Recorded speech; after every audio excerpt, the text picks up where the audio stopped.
हम सब के लिए अविस्मरणीय है और इसलिए हम लोग इन पूज्य संतों को गुरु के तुल्य मान करके उनके प्रति सदैव श्रद्धा का भाव रखते हैं। मैं आज सोच रहा था, जब मैं आया पूज्य परमहंस जी महाराज की समाधि स्थली पर पुष्पांजलि करने के लिए गया था, तो मुझे एक पत्रकार ने पूछा कि आप यहां क्यों आए। मैं देख के ताज्जुब कर रहा था, मैं अयोध्या ना आऊं, मैं पूज्य संतों की समाधि में जाकर के उन्हें श्रद्धांजलि व्यक्त न करूं, यह अजीब सा प्रश्न था। और अयोध्या क्यों नहीं आऊंगा, मैं बार बार अयोध्या आया हूं और बार बार अयोध्या आऊंगा, और मुझे लगता है किसी को भी इसमें आपत्ति नहीं होनी चाहिए। अयोध्या तो प्राचीन भारत की ही नहीं, दुनिया की प्राचीनतम जो नगरियां हैं, काशी है, अयोध्या है, ये सभी उन प्राचीनतम नगरियों में से हैं जिन्होंने दुनिया को सभ्यता का पाठ पढ़ाया है, दुनिया को संस्कार दिया है, दुनिया को संस्कृति दी है। आज भी आप चले जाइए पूरी दुनिया के अंदर, भारत की पहचान राम और बुद्ध के आधार पर पूरी दुनिया के अंदर देखी जा सकती है। और हम सबको इस बात पर गौरव की अनुभूति होनी चाहिए कि दुनिया के अंदर भारत की एक नई पहचान के रूप में, भारत की ऋषि परंपरा के प्रसाद के रूप में योग को दुनिया के अंदर भारत के आदरणीय प्रधानमंत्री श्री नरेंद्र मोदी जी ने प्रस्तुत किया है। हम सबको इस पर गौरव की अनुभूति होनी चाहिए।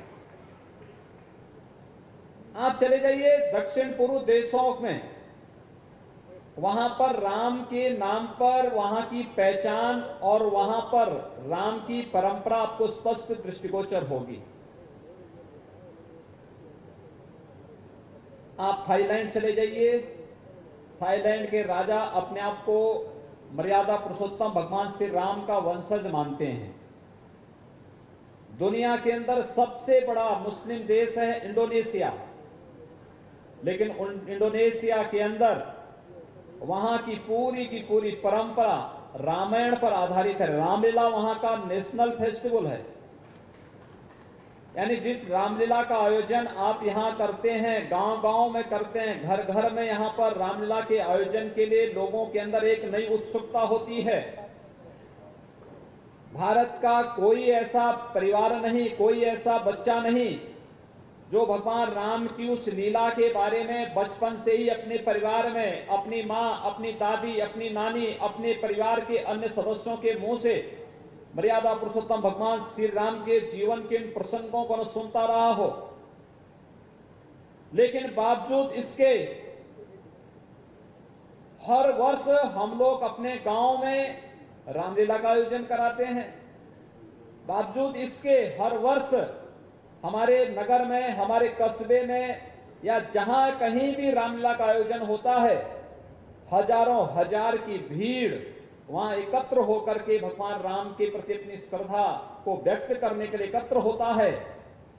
उस मंचन के माध्यम से अपनी श्रद्धा को व्यक्त करने का उन्हें एक अवसर प्राप्त होता है। और यही नहीं, जब एक कथा व्यास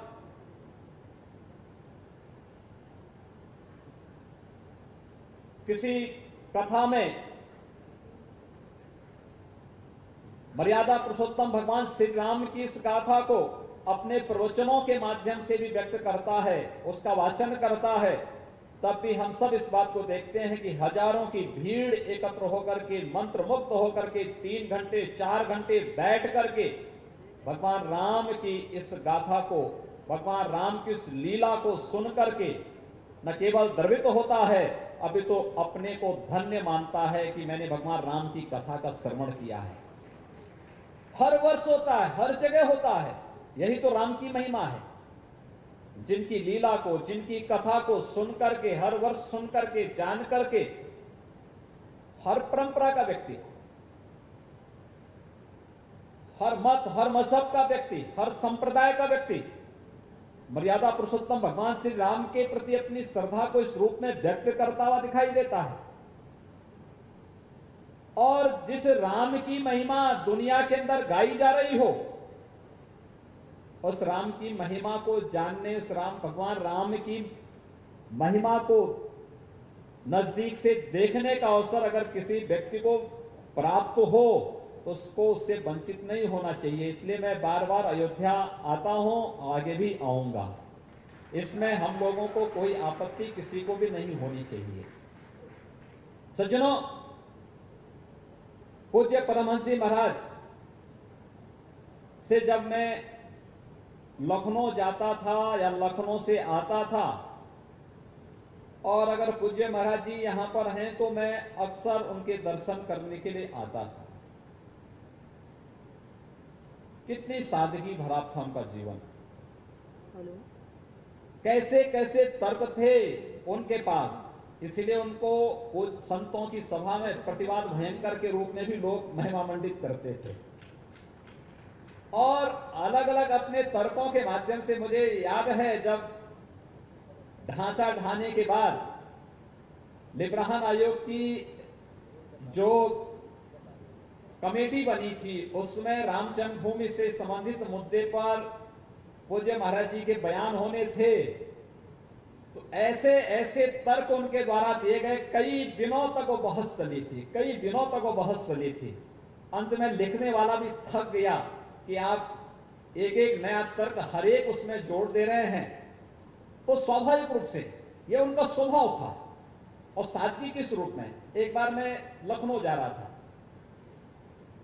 तो मेरे पूज्य गुरुदेव ने कहा कि तुम लखनऊ जा रहे हो तो एक काम करना, वहां परमहंस का हालचाल लेते हुए जाना, और शाम को फिर मुझे बताना कि उनका स्वास्थ्य कैसा है। उस समय मोबाइल फोन नहीं हुआ करता था। तो जब मैं आया तो पूज्य महाराज जी गेट पर ही बैठे हुए थे। सदरी और धोती उनका मुख्य जो पोशाक थी उनकी, यानी जिसको आप यूनिफॉर्म कह सकते हैं, वह सदरी और एक धोती हुआ करती थी। धोती भी बड़ी गंदी थी और सदरी भी बहुत पूरी काली हो गई थी। तो मैंने उनको देखा, वे सर्दियों का दिन था, आग सेक रहे थे। तो मैंने कहा महाराज जी आप ऐसे क्यों बैठे हुए हैं, और कैसे कपड़े आपने पहने हुए हैं। कहा बेटा मैं इसलिए बैठा हूं, मुझे कुछ लोगों ने मारने की धमकी दी है और उन्होंने सुपारी दे दी है कुछ गुंडों को मुझे मारने के लिए, और मैं इसलिए बैठा रहता हूं कि कोई लोग, जब कोई अपराधी मुझे मारने के लिए यहां आता है तो मुझे पहचान ही नहीं पाता है कि परमहंस मैं ही हूं। एक बार एक अपराधी आया था, वो मुझसे पूछ रहा कि परमहंस कहां रहता है। तो मैंने कहा यही कहीं होगा। तो मैं समझ गया कि मुझे मारने के लिए आया है।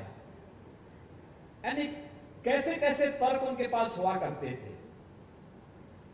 एक बार रात्रि में मैं पहुंचा था, 10 बजे के आसपास में आया रात्रि में। तो मैंने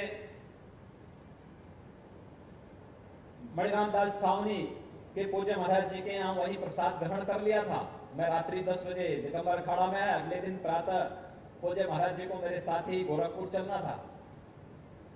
तो रात्रि में जब मैं आया तो उस समय पूज्य परमहंस महाराज यहां नहीं थे, कहीं बाहर गए थे, लेकिन उनको देर रात्रि में आना था। तो दिगंबर अखाड़ा में जो लोग थे मौजूद थे, उन लोगों ने कहा कि भोजन, मैंने कहा नहीं हम प्रसाद तो ले चुके हैं। मैंने कहा भी केवल यहाँ रात्रि विश्राम करके प्रातः हम लोगों को फिर गोरखपुर जाना है। कहा कि महाराज जी तो अभी बाहर गए हैं, रात्रि में आएंगे, आप जो है विश्राम करेंगे। मैंने कहा विश्राम करेंगे। तो मैं विश्राम करने के लिए मैं था, मेरे साथ एक दो लोग और थे, हम लोग विश्राम करने के लिए लेट गए। रात्रि को 12 बजे पूज्य परमहंस महाराज आए। हम सोए हुए थे तब तक वो आए, जगाए। कहा कि दिगंबर अखाड़ा में आए, रात्रि को भोजन नहीं पिए, भोजन नहीं ग्रहण किए। मैंने कहा हम लोग ले चुके हैं। कहा नहीं लेना पड़ेगा यहाँ पे। रात्रि को 12 बजे फिर हम लोगों को जबरदस्ती भोजन और दूध पिलाते हैं, जबरदस्ती हमें वहां प्रसाद ग्रहण करवाते हैं। कहीं कैसे हो सकता है कि गोरखपुर से कोई आए और खाली पेट रात को सो जाए यहाँ पर, ये नहीं हो सकता है। इतनी आत्मीयता थी अब याद करिए वो दिन 1990 का, जब कोठारी बंधुओं को गोलियों से भूना गया था यहां पर, और दिगंबर अखाड़ा के बाहर उनका स्मारक बनाने का कार्य किया था उन्होंने, पूज्य परमहंस महाराज ने, कि राम जन्मभूमि के प्रति और इस संपूर्ण आंदोलन के प्रति उनके मन में क्या भाव है। सज्जनों, अयोध्या उपेक्षित रही है। भारत की परंपरा के बारे में जब हम सोचते हैं तो मैं देख करके आश्चर्य करता हूं। हमारे जगत गुरु स्वामी वासुदेवाचार्य जी महाराज ने अभी कुछ बातें कही। पता नहीं क्यों भारत की पहचान के इन प्रतीकों को उपेक्षित किया गया। हमारी धार्मिक आस्था के तो केंद्र हैं ही, भारत के वास्तविक इतिहास के केंद्र बिंदु भी ये स्थल हैं, और इन स्थलों के प्रति सम्मान का भाव रखना हर भारतवासी का दायित्व होना चाहिए था, लेकिन किन्हीं कारणों से लोग उधर ध्यान नहीं दे पाए। केंद्र में श्री नरेंद्र मोदी जी के नेतृत्व में सरकार का गठन होने के बाद पहली बार इन बातों को ध्यान में दिया गया कि इस देश के अंदर रामायण सर्किट भी बन सकता है। भगवान राम अयोध्या से वनगमन का उनका जो पथ है, उत्तर से लेकर के दक्षिण को जोड़ने का यह पथ हो सकता है, और इसका विकास होना चाहिए। स्वदेश दर्शन और प्रसाद योजना के अंतर्गत केंद्र की आदरणीय मोदी जी के नेतृत्व की सरकार ने राम सर्किट के नाम पर, कृष्णा सर्किट के नाम पर, बुद्ध सर्किट के नाम पर, आध्यात्मिक सर्किट के नाम पर इस देश के उन सभी प्रतीकों को आपस में जोड़ करके पूरे भारत की सांस्कृतिक एकता के मार्ग प्रशस्त करने के साथ साथ उत्तर से दक्षिण और पूरब से पश्चिम को राजनीतिक एकता के सूत्र में भी बांधने का कार्य किया है। एक महत्वपूर्ण कार्य है ये। हम लोग अभी एक दिन विधानसभा में थे, चर्चा हो रही थी, वहां पे एक सज्जन ने कहा कि अयोध्या के विकास की बात तो आप कर रहे हैं, लेकिन चित्रकूट के विकास की बात क्यों नहीं कर रहे हैं। हमने कहा ये स्वदेश दर्शन का जो कार्यक्रम है, रामा सर्किट का जो कार्यक्रम है, इसमें अयोध्या का भी विकास होगा तो चित्रकूट का भी विकास होगा, बीच में श्रृंगेरपुर का भी विकास होना है, और इसमें साथ ही साथ पंचवटी का विकास भी होगा, और उस मार्ग को भी विकसित किया जाएगा जो दंडकारण्य के नाम पर आज भी उपेक्षित पड़ा हुआ है, शक्ति के रूप में स्थापित करें। आखिर इसकी शुरुआत तो अयोध्या से ही होनी चाहिए। चक्रवर्ती सम्राटों की परंपरा तो अयोध्या से ही शुरू होती है, और चक्रवर्ती सम्राट वही होगा जो दुनिया के अंदर अपने आप को स्थापित कर देगा। क्या एक बार पुनः अयोध्या इस बात की प्रेरणा देगा? क्या अयोध्या से हम इस प्रकार की प्रेरणा ले पाएंगे? यह मैं आप सबसे विनम्र अनुरोध करूंगा। सज्जनों,